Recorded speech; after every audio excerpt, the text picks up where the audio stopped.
Greetings, this is Valenhart, and this is Honkai Star Rail. So Honkai Star Rail was on one of my top 5 games a few years ago. I absolutely fell in love with it. Belobog was fantastic, and I know I was in the minority, but the Lorfu is really freaking good. Legitimately my favorite part of the game.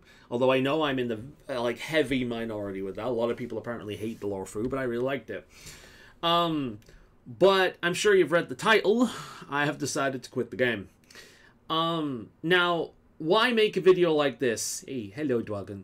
Why make a video like this? And it's very, very simple. I know a lot of people hate it when you make a video like this because they tie in part of their identity with the game, and insulting the game feels like insulting them. If you have done that, you have a problem and need to step away from the game and realize that the game is not you. Criticizing the game is not criticizing you. But the main reason I'm doing this is because, well, if a bunch of people quit a game and they make videos on why, and you hear the same complaints again and again and again and again, then what will happen is a good developer will watch a bunch of these videos, make notes of the common complaints, and do their best to rectify it. You know, try and make changes or outright removal of some things in order to make a better experience, thus make their game more successful. A bad developer will ignore it. And if a bad developer ignores it, then why would you support their game? So the idea of making a video like this is not just to be a whingy bitch, but to actually, hopefully, in future, improve the game. But if Genshin is anything to go by, it will only get worse.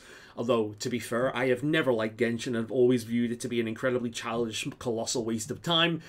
But, yeah. So, Honkai Star Rail, what are my issues with it? Well, I'll go for a few things, but the main reason I'm quitting is because it feels like a colossal waste of time. It just feels like a colossal waste of time. Now, Amphorius, where we are at right now, I think is the coolest location in the game. Coming from Penacony, which I fucking hated, I was super hyped for Amphorius. I ended up reading all the dossiers of the various gods. Like, I'm a big fantasy guy, so a zone based on Greek mythology and, like, having a pantheon of really interesting gods that take on various aspects of nature and existence and so on and so forth, is something I have always enjoyed. I love these kind of like single or like small number of domain deities that kind of completely embody those domains and what that could mean and how these would act and how inhuman they are without the complexities of, you know, that is the human brain and experience and all that kind of thing. I think it's really cool. In fact, Amphorius has had some of the best written characters in the entire series. Castris here is the newest added character, and she's automatically become one of my favorite characters. Without question, has the coolest animations out of any of the characters in the game. When you play Castris, you are playing the boss. It feels like you are playing the boss. The girl summons a big-ass dragon to decimate her foes. And when she does, she summons the battlefield from Bloodborne's Gehrman the Last Hunter, like the final boss fight, unless you get the secret final boss fight, right? Really, really, really cool environment she turns the field into. The dragon looks like the Dragon Guardian from the first Dark Souls game. You can't see it here, but let me bring it up for you. Like, look at that shit. It's the ancient Dragon Guardian, whatever it's called, from the first Dark Souls game, like the Dragon Covenant. Like, it's so cool. I love it. She is, without question, the coolest character in the game so far. And her backstory, whilst nothing unique, is a trope that I've always enjoyed. Just, let's say, Rogue from X-Men. She is essentially an avatar of the god of death. And as such, she cannot touch people. She cannot hold their hand. She cannot hug them. She cannot pat them on the shoulder. She'll kill them if she does. She will absorb their soul and basically send it into the afterlife if she does. Which is also why she has a scythe. She is essentially the Reaper. And that kind of power creates a massive sense of isolation, and seeing death after death after death after death makes her value life so much more. Brilliant character, especially for this game. A character we had prior in this this world, this zone, Mighty. Without question, one of the most beautifully written and complex characters we've had in the game. Really, really, really good. So far, the only character in Star Rail that comes close to the depth of these characters is the general from the Lorfu. I forget his name. The one that's depicted with a tiger. Like, the only old character that has gotten better over time with further additions. I forget his name. I don't have him, but I really want him. When I started playing Star Rail, he was the banner. So, he was the banner. So, I didn't have enough stuff to roll on at the time. So, that's when I started playing Star Rail. You know, but Mighty was really fucking good. Word was. Yeah, he's in this part of the game, but they've already benched him. And it suggests that the reason why he's had such development is because they won't really bring him back in future. He's pretty much been put in a place where we will never ever see him ever again. Mighty, much like Castris here, embodies the god of death. Mighty embodies the god of strife.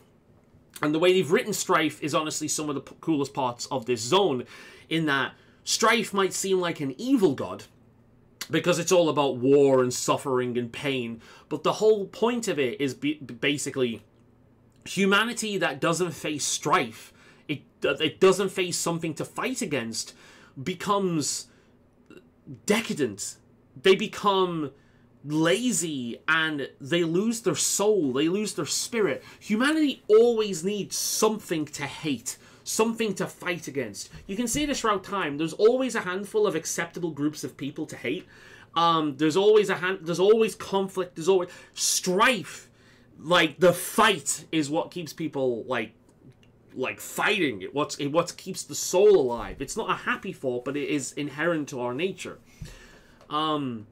So if I have all this praise about Amphorius, this really cool, beautiful zone with amazing, really interesting lore, why the fuck am I quitting?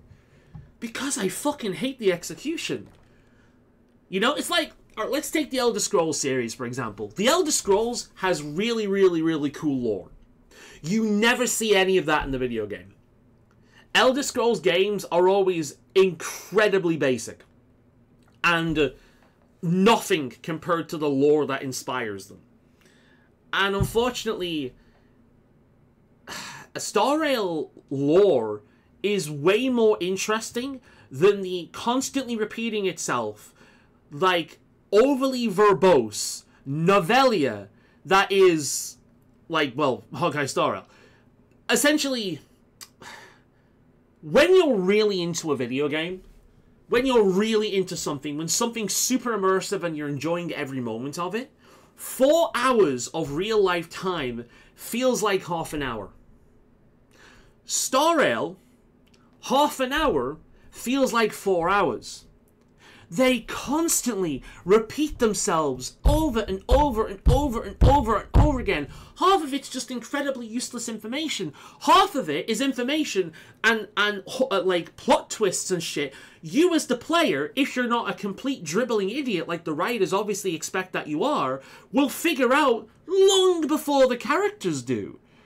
It is incredibly brain-dead dialogue that just repeats itself, except when the writers have taken a first-year philosophy class and then repeatedly go on and on and on and on as if they're they're first-year philosophy college students, you know? The perfect example of that was the Acheron versus Adventurine dialogue in Penacony, which was essentially a conversation of nihilism versus absurdism. And if you actually know anything about that philosophy, it is incredibly painful to listen to, because it's obvious that the writers think that they are incredibly intelligent and deep, but it's just like listening to a teenager who has just discovered these concepts.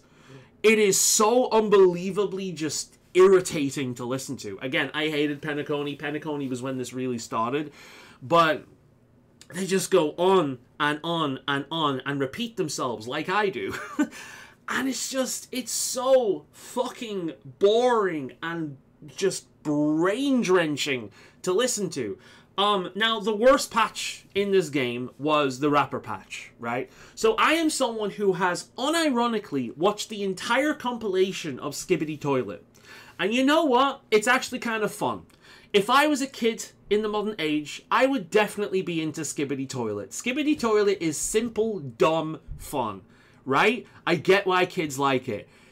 The Rapper patch makes Skibidi Toilet look like the most incredible, highly intelligent novellier series you could ever imagine, right? Skibidi Toilet, the Rapper Monkey Banana patch was so unbelievably painful to play that I muted the game and just spammed through it as quickly as possible. Now, I have listened to every single piece of dialogue in this entire game. I have not skipped any of it until that patch. Because quite frankly, if I was forced to listen to that shit, I would have wanted to have committed suicide. It was so bad. Now, what this zone has done better than past entries is it's actually given you time to get used to the characters and develop a connection to the characters before they really go in on things. The game has earned the tragic backstory. Take Penacony's Adventurine's Power Hour, as I call it. You are forced to play as Adventurine, a character that has had very little screen time, and the entirety of that screen time feels like the game is setting him up to be a villain. But wait, you play him for basically an hour and a half, or however long it takes to get through that, I can't remember, and it is the most boring shit you could imagine. This character that has not earned your love and respect in any way, you are forced to listen to his tragic backstory the entire time. Oh, he was a slave, blah, blah, blah, his homeworld is dead, blah, blah, blah, blah. He hates the fucking organization he's part of, but he works for it to try and destroy it from the inside. Maybe, maybe not. Oh, maybe he's a villain. Oh, maybe not, because no one ever dies in Star Rail. They just get completely fucking forgotten about. And it's just so boring, and the whole feel bad for him style writing just never lands with me. You will never force me to care for a character that has had zero time for me to fall in love with them, for me to care about them. That will never work on me. That feels like manipulation, and when I feel like a story is trying to manipulate an emotion out of me, I get very defensive and I really do not like it. And Honkai Star Rail did that with Adventurine. They also pulled this bullshit with Rapper. Rapper was the opposite. Rapper was a character that all she ever said was ninja, ninja, ninja, ninja, ninja, ninja, ninja, ninja, ninja. She's like an autistic kid with a singular obsession. Ninja, ninja, ninja, everything is ninja all the fucking time. She is insufferable. But it's okay, because she has a tragic backstory, and that makes this one-note character deep. Let's take Zenless Zone Zero, for example. Zenless Zone Zero has the Sons of Caledon, a great faction in the game. I love every single one of their characters. Now, among the Sons of Caledon, there is Caesar, Piper, Lucy, Bernice, Lighter, right? And also now Pultra. Here's the thing about the Sons of Caledon. When it came to the actual story, they focused on Caesar and Lucy. Why? Because they are the interesting characters. Lighter got a little bit of content as well, because Lighter is this weird mix of meme and also serious. Lighter is a lot like a JoJo character. He's kind of goofy, but he's self-aware about being goofy. But he also has a little bit of interesting history to him as well. He's a nice little mixture. Caesar is the leader. She's very simple, but she's also incredibly endearing. So she works. Lucy is kind of the main character of the Sons of Caledon because she's the only one with a brain on her shoulders, and she kind of keeps the whole, like, group of monkeys, organized. Lucy's a great character with probably the more interesting history. Then we have Piper. Piper is a pretty one-note character. She's a lolly that talks like an old woman and is obsessed with gambling, but we never really see much of her, so she never really becomes much of anything, right? Then there's Bernice. Bernice was featured quite heavily in the marketing. You know, the whole Bernice, Bernice, Bernice, go, go song that was heavily addictive. Bernice is a one-note character. She burns things and she's obsessed with nitro fuel. That's it. She is a one-note, dumb, impish character played for comic relief, and the thing is, she knows it, and she's okay with that. And so are the writers, because they don't try to make her anything more than that by giving her a random tragic backstory in a faux attempt to make her more interesting. They also don't really use Bernice that much. She pops up every now and again to be a bit of comic relief, and then she goes away again, because the writers know that using a character like that as the main character of an entire patch is fucking brain-numbing. They need to tell that to the Honkai Star Rail team, because that's exactly what Rapper was. She is a one-note character. Imagine an entire patch without dealing with the great writing from that story arc for the Sons of Caledon, you know, with Caesar and Lucy and Lighter. Instead, it was just Bernice going nitro fuel, nitro fuel, nitro fuel, nitro fuel, nitro fuel the entire time. It would have been insufferable. But they used Bernice fine, which is why I quite like her as a character, because she's cute and endearing. You know, quite frankly, one of the best scenes in goddamn Xenoblade Zone Zero was so soft, so warm, and then she sets fire to frigging Pulcher. Like, it's a great scene. If you play the games, you know exactly what I'm talking about. Funny as fuck, one of the most quotable, memeable moments of the entire game. Where Star Rail's weird. Star Rail just doesn't know how to be subtle. Star Rail doesn't know when enough is enough. Star Rail is like that one kid that made, like, adults laugh at one point, so then repeats the same joke over and over and over again. You know, like the Trailblazer? You know, like this fucking character? This fucking character whose origins are actually quite interesting, and her backstory is quite interesting as it slowly gets revealed across the games. The thing is, she's been flanderized as all hell within a small amount of time. Her entire character can be boiled down to she is randomly obsessed with trash cans because of a meme way back in Belobog on the forums, and they turned that into her entire fucking character. She's obsessed with trash cans, and she calls herself the Galactic Baseballer. That is her entire character. She's been flanderized beyond belief. What about Laucha? What happened to him?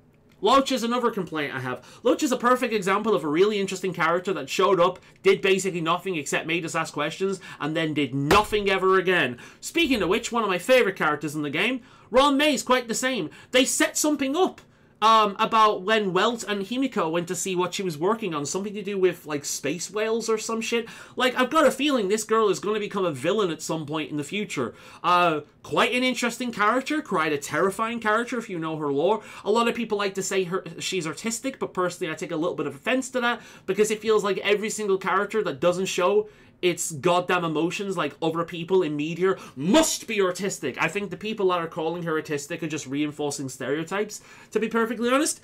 But, yeah, really interesting character. One of the most interesting characters in the game, and we barely ever see it. Even when she was introduced, she was a side note. She showed up for about 5 minutes, was part of an event, and then fucked off again. And then we saw her a little bit, introducing a new character.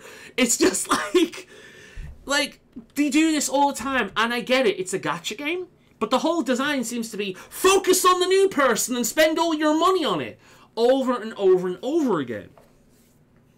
And so what's the basic play-by-play for Star Rail? Okay, it is being talked at, being talked at, being talked at, being talked at, being talked at, being talked at, come back in about half an hour, being talked at, being talked at, being talked at, being talked at.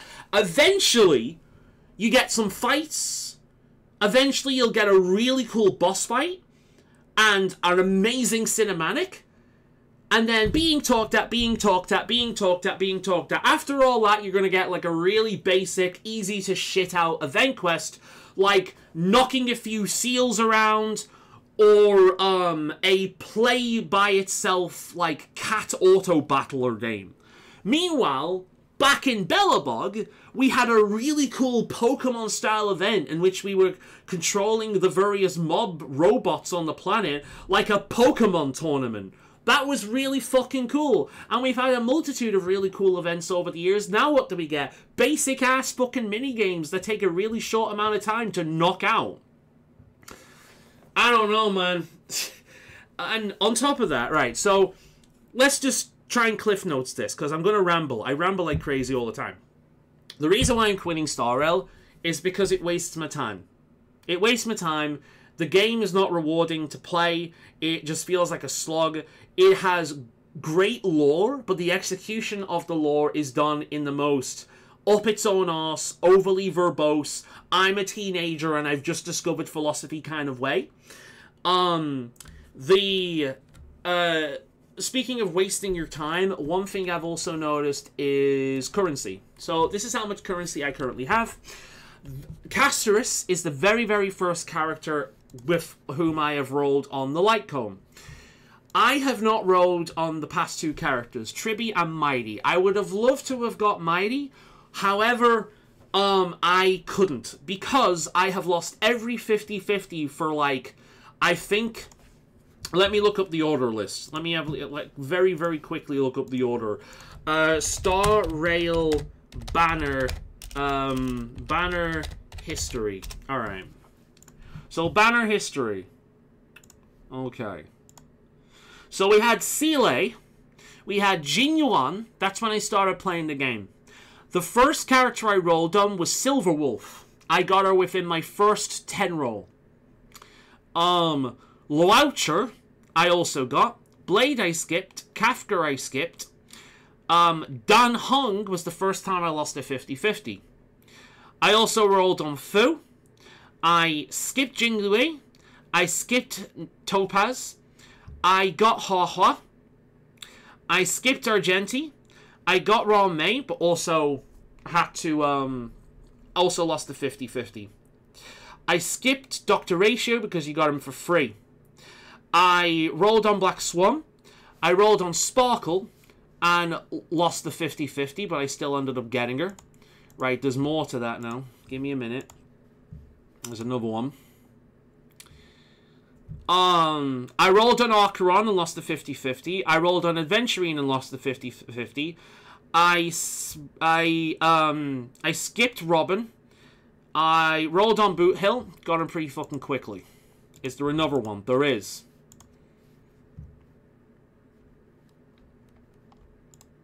Okay.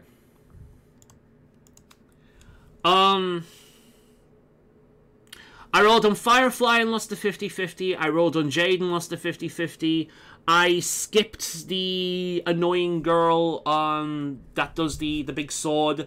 I rolled on the Firefox guy. It's getting too small. The text is getting too small to see. So I rolled on him, lost the 50-50. I rolled on her, lost the 50-50. I rolled on a Glare, lost the 50-50. I rolled on the Herta, lost the 50-50. And I rolled on Castorus and lost the 50-50. So it's been very consistent up until this point. Basically meaning that for every character I get, I have to roll double the amount at this point. It just seems that every character I get now, I always lose the 50-50 and get a basic character. I didn't know she did that in the menu. So I skipped Mighty, I skipped Tribby, and who else have I skipped? I've skipped one or two other ones. I skipped Sunday, which I've really felt. My account feels so much weaker without him. I've skipped Ling Sha, which I've also felt. And because Ling Sha is quite frankly the most boring character in the game. Character, voice, and design, incredibly boring for what she is. And yeah, so that's the entire history of my rolls, and I'm losing the 50-50 all the time now. In order to get her Light Cone, I was essentially spamming the simulated universe and the many variations within for achievements in order to get as much of this as possible, and then every single time I got it, I was singular rolling. You know, I spent all of my fucking currency on getting rolls. I spent all of it on this shit, getting extra rolls, and eventually, I got it. But it took a fucking while. That is the first time I have ever rolled on a Light Cone in this game, whilst I've been playing it. The first time. I am noticing that I am getting less and less and less and less Jade. The events are giving out less and less and less and less Jade.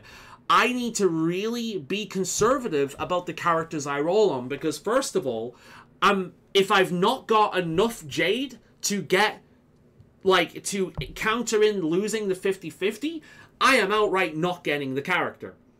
It really, really is that simple. I'm not getting the character. Now, I rolled on the light cone for Castorus for two major reasons. One, I've decided that I'm quitting the game, so I might as well, like, end with a powerful character for the next time, like, for at any point if I come back. But also because she kind of needs it. And this is becoming more of a thing where the light cones are specifically made for the characters that they're being brought in for. And if they don't have them, they're kind of useless.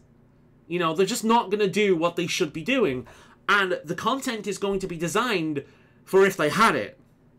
On top of that, another reason I'm quitting, this has become a thing. They word this in the most overly complicated way possible, but essentially, by owning this character on my account, I get a free battle res. Kind of like, she works. Bailu. Kind of like how she works. By having this character on my account, I get Bailu's effect globally. Doesn't matter whether she's in the party or not, that effect applies. The next character, this dude right here, can we have a look at him perhaps? I am in that segment of the game. We can. This dude right here, Anaxa, he is going to have a similar effect. Which means this is something that's going to be the norm going forward. Meaning that a good number of characters that they're going to release are going to have these global passives. Now, they can do a variety of things. I've heard that some of them are going to be basic damage, or crit rate, or, you know, crit damage, or things like that, HP. Doesn't matter. Essentially, owning this character is going to be a permanent global buff to your account. Meaning the content is going to be designed with those things in mind. So if you do not roll on every character that has this, you are essentially fucked. And I refuse to spend money on rolls. I have bought the Seasons for a few times. I've bought it this time. I have bought the Seasons for a few times. I have skipped, I think, 3-4 of them since I was playing. I know I didn't buy them initially. I think I've bought, overall, every one bar, like, about 4 of them. And some of those times were because I was considering quitting, namely around Penacony. So this dude right here is coming next, and he's also going to have one of these passives. And there's no way in hell I can roll on him, because I'm not going to have enough Jade. Even if I farm like crazy and I dedicated my entire life up until he comes out to do this, I'm not going to have the Jade, right? So my account is going to be permanently fucked because I'm not going to have this character. And if this is the standard going forth, then it's not worth me continuing. Because I refuse to spend money on rolls. I do not mind not getting every character. That's fine. I don't even like every character. I did not care about this all the way through. I don't mind not having several of these characters, right? However, if the game is going to actively fuck me over for not having them, rather than it just being a case of, oh, the current content is going to be a little harder for you because you don't have the character. No, this has implications for the entire, like, future of the game going forward. It's not going to be, oh, well, because I don't have Blade, I can't do the current content. A few months later, Blade is completely fucking useless. It's like, it's not going to happen, that's fine. But if I don't have Blade, even if the character itself becomes useless in the future, its global passive will become mandatory in the future. And think about how much this affects the game, depending on how much they do this. This could be a massive number of passive buffs across your account, depending on how many of these kind of characters they add. It doesn't bode well, right? It doesn't bode well. So the current list of stuff we have so far is dialogue is a complete waste of time and is largely poorly written and overly verbose, like me. The future of the game seems less fair and kind of bullshitty. The characters don't really do anything with the characters, so if there's a character like you really love, well, tough shit, because they're not going to do anything with it unless they can make some money off it at some point in the future. They're not really going to do anything with the character. It's all about, hey, look at the next big thing, fuck everything else, spend money on the next big thing. That's kind of like all it is. You know, and yeah, it's just the game's becoming more scummy. The dialogue is becoming, is getting worse. The amount of time it wastes is getting worse. But here's the overkicker. Zenless Zone Zero exists. Zenless Zone Zero has much shorter stories, but stories that are far more enjoyable. Zenless story and dialogue is great. The writing is really, really, really funny. The writing is funny and endearing. The voice acting is great. When the characters have voice acting, anyway. The voice acting is great. The characters are incredibly endearing because, unlike Star Rail, characters still show up. Lycan was the first character, the first S-Star character I acquired, which I was super fucking happy with because that motherfucker is the reason I played Zenless in the first place. I was so happy when I got him. I actually lost the 50-50 when I rolled for Ellen, and I also got another Lycan. And you know what? Not upset about it. So Lycan is a character in Zenless Zone Zero that was in the game straight from the start. The Victoria Housekeeping faction, of which he's a part of, was relevant right at the start of the game. And in the very recent patch, Lycan himself plays a major role. They have not forgotten about the old character in favor of the new character. We're still seeing Ellen, also a member of Victoria Housekeeping.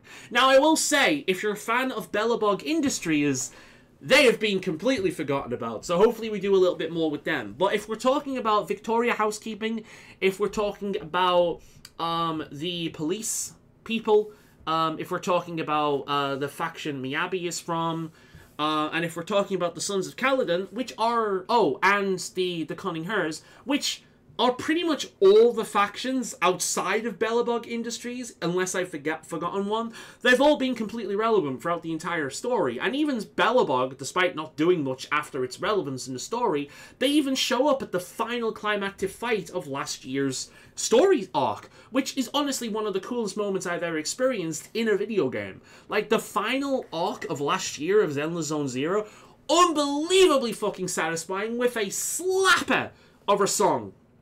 The only thing I worry about Zenless Zone Zero is Jane Doe, one of my favorite characters, becoming Flanderized. I think Jane Doe is a really good character who her entire concept is pure perfection. The design of her character, the attitude of her character, everything about her character is perfect. She is essentially a double agent / femme fatale.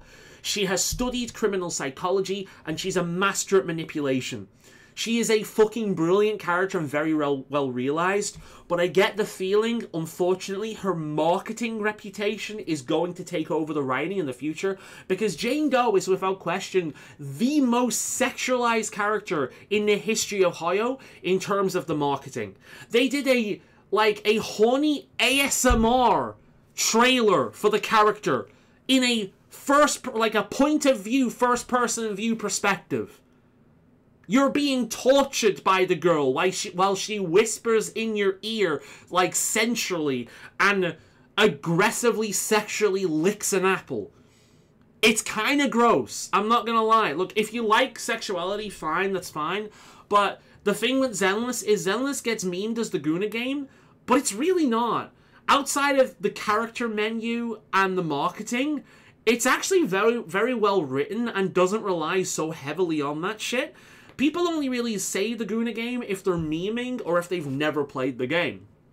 But I do get a feeling that the writing for Jane is going to get a bit too far down that direction, and they're going to forget the depth she has. But outside of her, the writing in Zenless Zone Zero is fantastic. The characters are fantastic, and unlike Star Rail, who used to have character quests, which no longer exists, Zenless Zone Zero has quality time modes in which you can spend time with the character, develop a friendship level, and essentially get to know more about the character.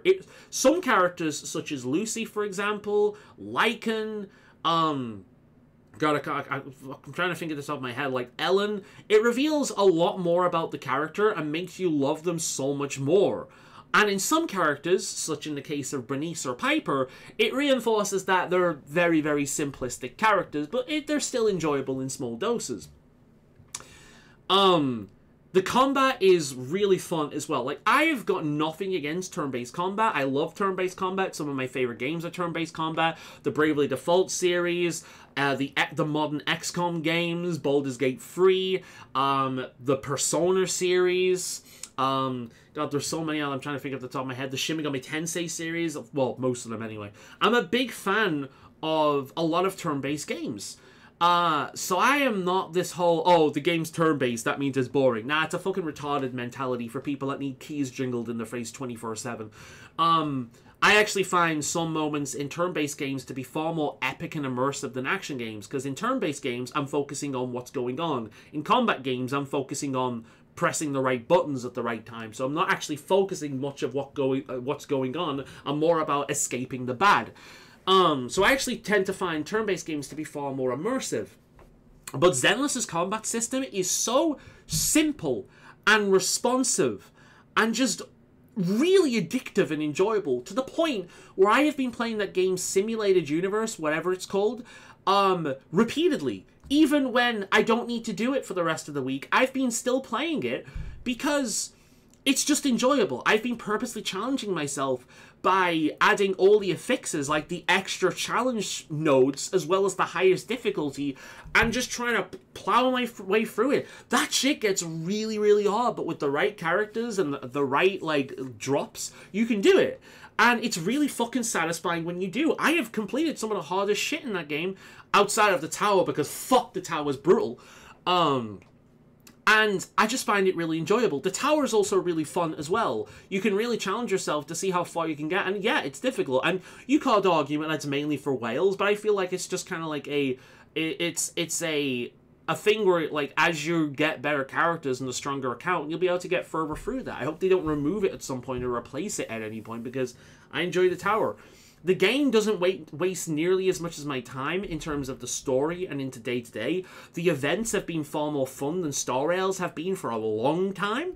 The characters are more endearing. The characters get better character development, and they stick around for far longer. For the most part, the characters in Zenless are not forgotten about in favor of the hot new thing. Zenless Zone Zero feels like a video game with a gacha element attached. Honkai Star Rail is feeling more and more and more like a gacha with a video game attached. Now, it's nowhere near as bad as Genshin. Genshin is... I have no idea why anyone got into that game. It is a colossal waste of time in which every single facet of that game is designed to fuck you around. Like, I'll give you a perfect example. Say that I want to farm a character, like farm to level up a character. I can do all of this. I can do all of this. I can do all of this and all of this any day of the week. Not in Genshin. In Genshin, you can only farm certain things depending on the time of day. The game is purposely designed in every single way to fuck you around with your time and fuck you around in terms of being like more likely to spend money on shit. Genshin is fundamentally a mobile game in spirit, right? How anyone got into that game, I don't know. Now, I never played Genshin until launch. I actually only tried Genshin because I really got into Star Rail, and I got to the point where I kind of, like, hit the end of it, and I wanted to play more of it, but there was nothing to play, so I gave Genshin a try. I did go back to it recently because I really fucking like the cowgirl, and I've heard that the really cool girl with skates is coming back. I'm currently trying to roll on the girl with skates just because I think it's fun. And one thing I noticed whilst farming for stuff in the early game for the cowgirl is that, well, once I got the cowgirl is awesome, and she's actually made me enjoy the game a little bit more. Why? Because she's removed one of the fundamental design decisions in Genshin, and that is the stamina system. The more, like, movement in Genshin is atrocious. The combat is stiff and awkward, like completely stiff and awkward, and the movement is not only stiff and awkward, but punishes you if you try and go fast. It's like they took every single terrible fucking element of Legend of Zelda Breath of the Wild and made a game designed purely around that and predatory gacha mechanics. Genshin is fucking awful, and I have no idea why anyone got into that. However, I'm sure it was pretty fun at first. Because what I've noticed with Hoyo is Hoyo leaves it, their fur, especially compared to any other gacha game, Hoyo is really fair, and Hoyo really makes a good introduction to a video game, right? They do an amazing job.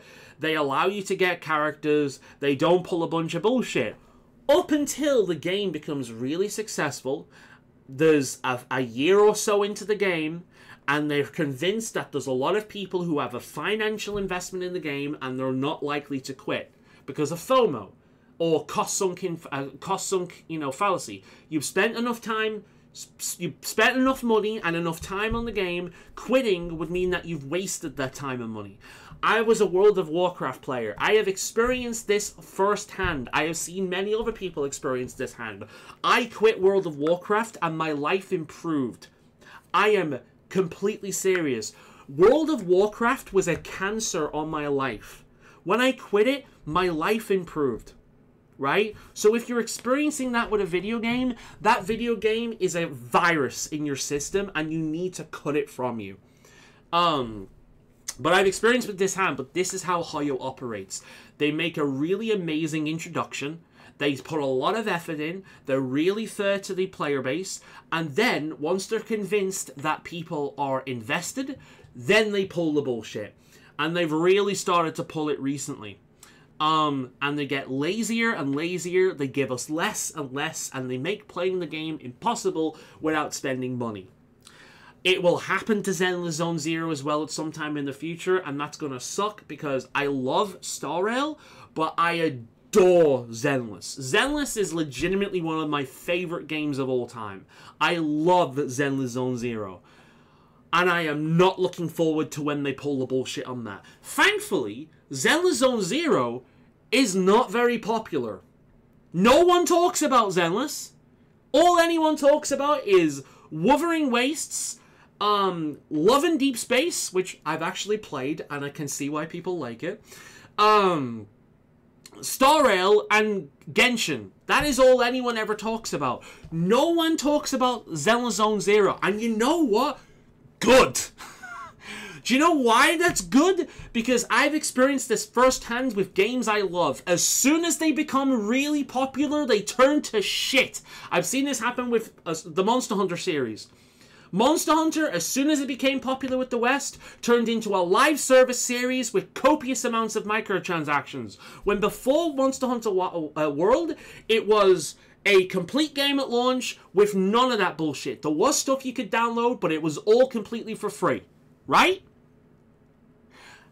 And as soon as it became popular, that's when the milking and the bullshit came. So I can assure you, as soon as Zenless becomes as popular as Star Rail or Genshin, the bullshit will happen. And what I think will happen is the more people leave Genshin, the more people leave Star Rail, the more people will start to play Zenless. And the worse it will get. So if you're watching this thinking, I'm going to give Zenless a try. Don't. I want it to be good. Leave it alone.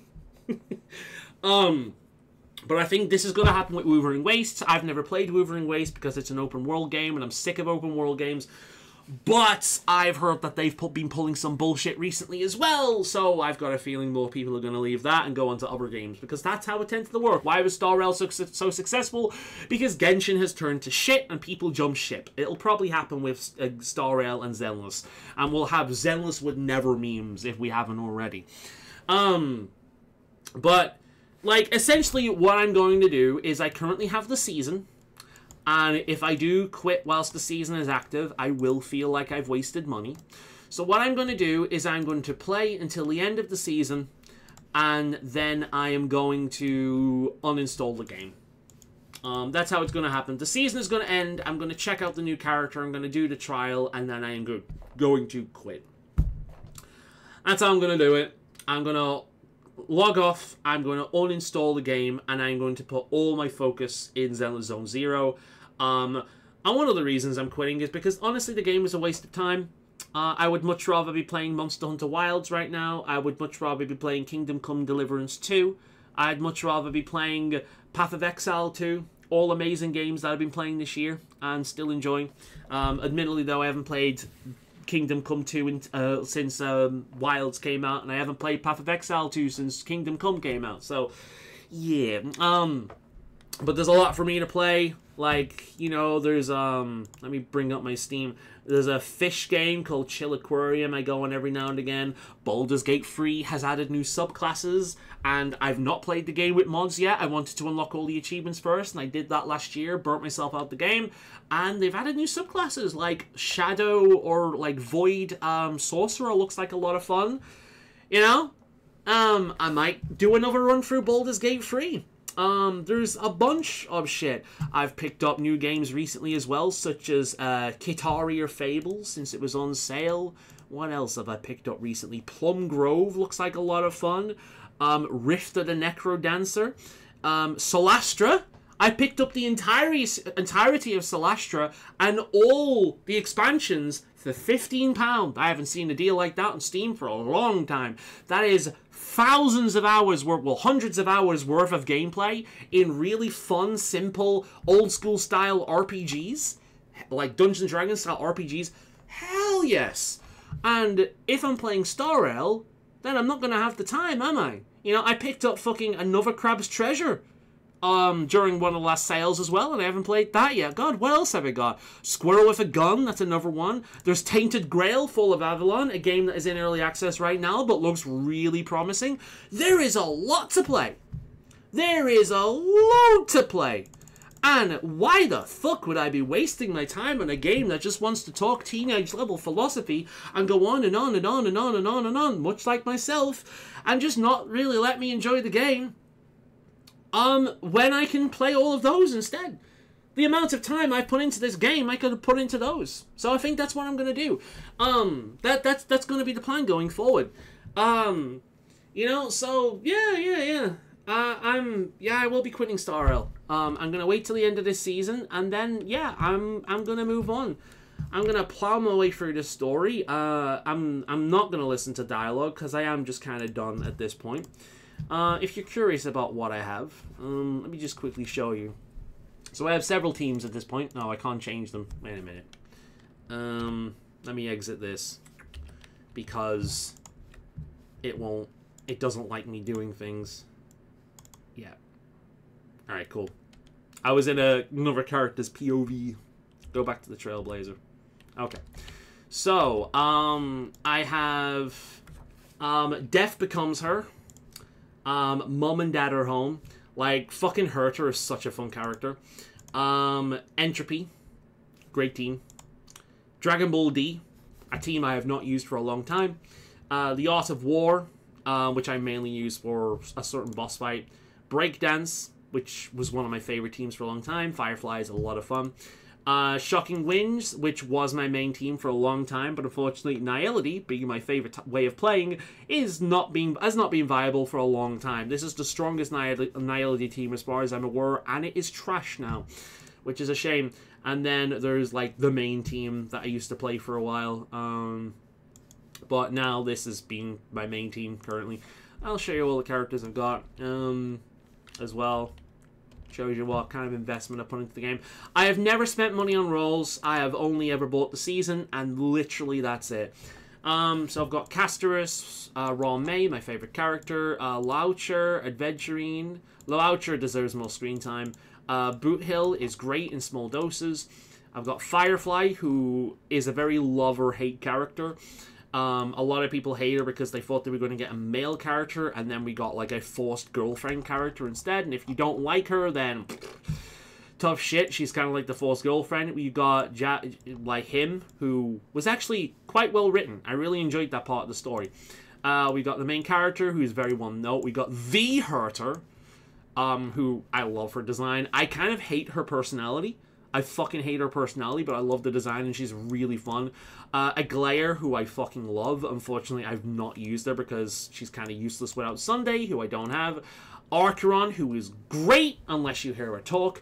Kafka, who is a character I fucking hated and I grew to really like, but only because I've not heard her talk for a while, because I find her to be incredibly annoying and condescending. I know that's what she's not like, but that's kind of how she's written and how she comes across. But I know she's kind of like a motherly figure that's doing the best for you behind the scenes, and actually probably, if it weren't for her, you'd probably be dead or something like that. But she just comes across as very condescending and annoying.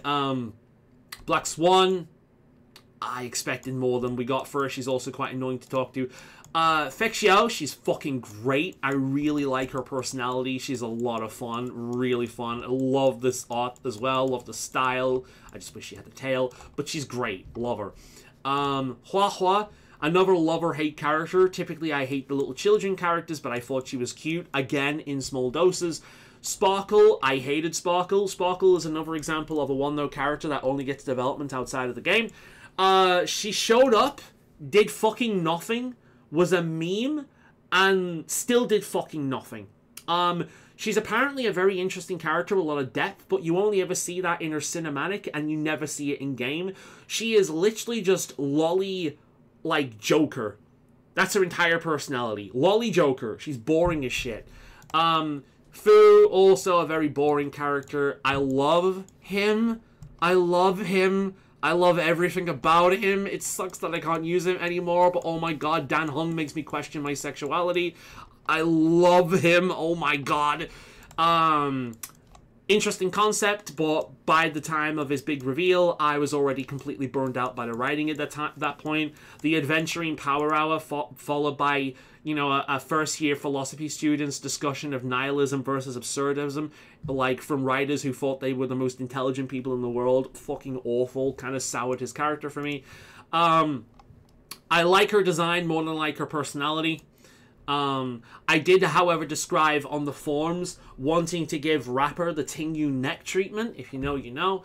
March is an incredibly annoying character, but this version of her is fun.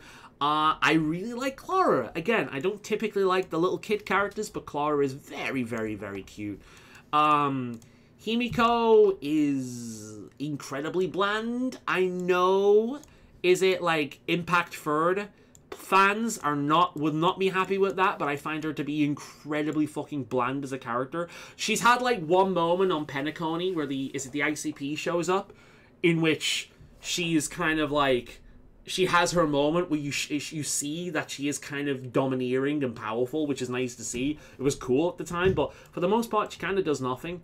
I know a lot of people hate him, but Yang Qing was my boy for a long time. This guy carried my account for a long time. I love him. A lot of people hate him because he's a very common character to lose the 50-50 to, but I'm a big fan of him, and I do think he actually matures quite a lot for the game, and he's just really endearing. I think he's a great character.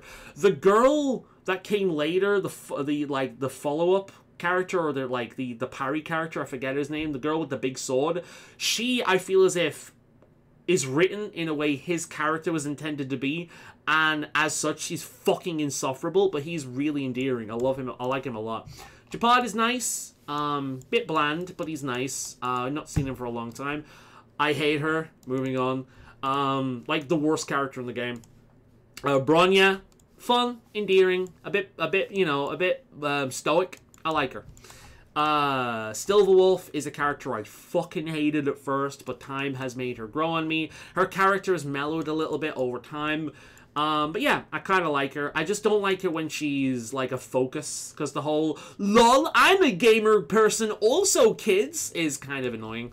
Dr. Ratio is really fun in small doses. I like his design. I've never really used him in combat, even though he was free. Welt, yeah, I like him. He's a little bit more like Himiko. He has the odd moment in which he really shows that he can be scary, intimidating, but for the most part, he does nothing. Really, really cool character. It's a shame that she's kind of forgettable because we never see her do anything. Your typical shonen protagonist personality. I loved her for a long time, but as soon as I got Laucher, like she's got no point in existing. It's a shame. Great character, though. I really like Gwenaifen. I think she's a lot of fun. They could have very easily made her obnoxious as all fuck, but I really like her. I hate Hook. She's so annoying. Zero opinion whatsoever. I like the concept behind his design, him being the key to it all, but he's just a shoter. No thank you. Kind of bland. I hate Herter. This guy is kind of fun. He's a lot like Lighter in Zenless Zone Zero in that he's an edgy boy, but he's very aware that he's an edgy boy, which makes him very fun. I like Mose a lot. Saval was my original favorite character. She reminds me of Avril Lavigne, who I am a big fan of. I love her design. I love her concept. The whole one-sided skirt reminds me of Yuna from Final Fantasy, who I had a big thing for when I was younger. I just think she's perfect. I really, really hope that we get an S-rank version of her at some point, and Belobog comes back into, you know, the focus at some point, because I love Saval so much. She's perfect. It's just a shame that she kind of sucks as a unit. Very boring and forgettable. I liked him at first, but over time I've grown to really find him irritating. Dan Hong is my boy. I love him. I love him. Again, I question my sexuality with men like this. He's just, I love him. Again, very forgettable character. If we saw her do more, maybe she'd be more memorable, but she's basically your stereotypical robot anime girl. Annoying, don't like her. Forgettable. Really cool, love her character, love her story. Her tail bugs me though. Green hair, white tail. I'm assuming, I've been told it's an age thing, but it still looks fucking weird. I don't like it. And they're all of my characters. My opinions on all the characters. I thought I'd throw that one in there as well. But as you can see, I've been playing the game for a long time. I've really enjoyed my time with the game, but it has hit to the point. Penacony was when the game started going downhill, and as much as I adore the lore of Amphorius, the gameplay is just taking the piss at this point. It's a massive waste of time. It feels really lazy, and the general game design also feels far more predatory. And with the global passive starting to become a thing, it does feel like the developers are basically saying, look, if you're not spending money on rolls, then the game's going to become unplayable for you.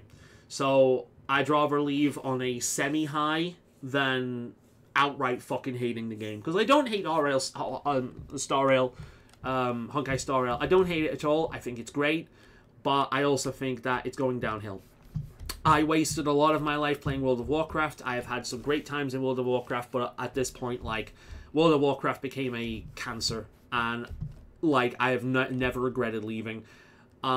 Because I've never regretted it at any point. Like, I had some great time. I met some amazing people. Some of them I still talk to today. I don't regret going back to World of Warcraft, but I also don't regret leaving it as well. Elder Scrolls Online, I also quit last year. And because the game became overly formulaic, every single expansion was the exact same thing, the same play-by-slate, the same activities, the story went through the same beats with the same kind of twists every single time, and it just felt like it was an incredibly lazily designed game in which all the effort went into the store, essentially, for you to buy shit. The kicker for me more than anything was, oh, we're introducing big new housing changes, and I'm like, oh, great, amazing. They're introducing housing changes. That means that I'm going to have more room in order to put decorations, right? Because at the moment, the house feels very barren. I've used up all my slots, but there's barely anything in it. No. The big new revolutionary housing changes were they've added a mode where you can upload your house to a list and other players can select it and explore it. That's it. That's what made me quit the game. That was the final straw. Because the fact is, Elder Scrolls Online has no progression system. Once you level up your character enough where you have all the abilities and all the star sign passives that you could possibly need, and then you've got a set of solo armor that is just good for all content, you're doing nothing. You're doing nothing except wasting your time. And all the rewards in the expansion is like, oh, here's some stuff for your house that you can't decorate because you've ran out of space. And I know what they want. They want you to decorate each and every house in the game. But I don't want to decorate each and every house in the game. I want to decorate the one house I like and live in, essentially. You know, but that's just another decision to make you spend more money on shit. You know, and it's just the biggest thing they've added is a fucking card game, and basically no one cares about that outside of, like, a handful of people. And they did that to capitalize on the whole Hearthstone and Gwent craze at the time. But people who like Hearthstone and Gwent are going to be playing those games. They're not going to be playing ESO. You know?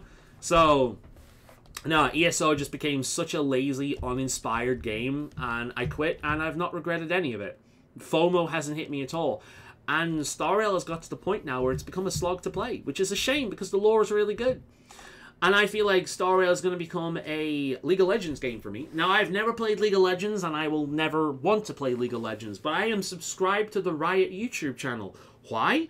Because Riot makes some of the best cinematics in gaming. I love the cinematics Riot puts out. I love the music videos Riot puts out. I will never play fucking League of Legends, but the fucking videos they put out regarding it, fucking amazing. I listen to them all the time. Star Rail puts out some fucking incredible cinematics and character trailers. I'm still going to be watching that shit. I'm totally still going to be watching that shit. You know?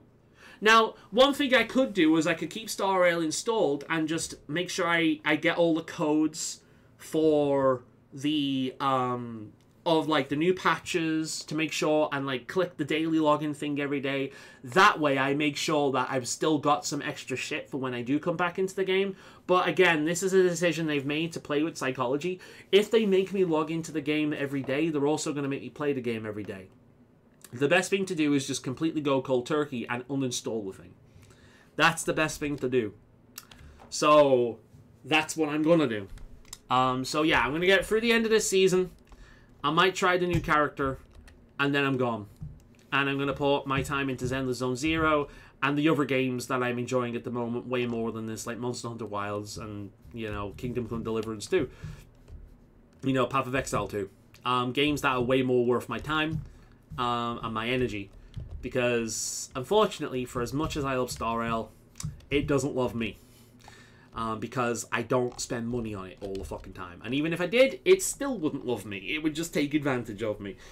So, yeah. So again, why have I made this video? Because if enough people make videos like this, and the same complaints come up time and time and time and time again, then a good developer, in a term of desperation, when they see the numbers drop, they will go on YouTube, they will find videos with titles like this, and they will watch it and start making changes to the game in order to attract players back again.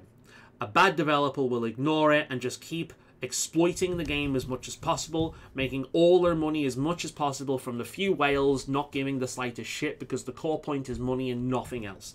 And if that's the kind of game development team that this or company that the game has, then it's not worth your time anyway, and quite frankly, you'd be better off hoping the company goes under.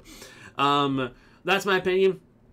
I have got into situations before where games have become a job that I pay to play, such as World of Warcraft. I've got into situations in which I've got trapped into FOMO and wasting my time away in a game, doing the daily stuff and the events, realizing that I'm not really going anywhere and it's all for nothing and it's just FOMO, like Elder Scrolls Online. And I refuse to fall victim to that kind of thing again. So now, as soon as a game starts going down that direction, I'm leaving. And I know it's going to happen to Zenless at some point, which is going to suck, but for now I'm going to enjoy Zenless as much as possible. And Star Rail is unfortunately on its last legs. Sorry, Ron-Mei. I love you. You're a great character. Probably the hottest character in the game as well.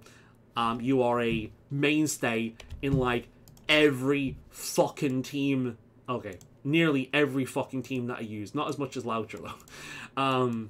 But no, I love Ron-Mei. I have been holding on, desperately waiting to see more of her outside of just introducing other fucking characters or events. But, nah, that's it. So I'm going to go on Zenless Zone Zero instead and hang out with Caesar, because Caesar is the ideal waifu. Anyway, this has been my ramble. If you've watched this whole thing, thank you very much for hearing me out. If you still enjoy the game, that's fine. I hope you continue enjoying it for much longer, but for me, it's just not worth it anymore. Thank you for watching this whole thing, or listening to this whole thing, as it's more of a video of that style. Bye for now. Hoyo, please make the game better, please. I know you won't, because if Genshin is anything to go by, it's only going to get so much worse, and I am leaving before that happens.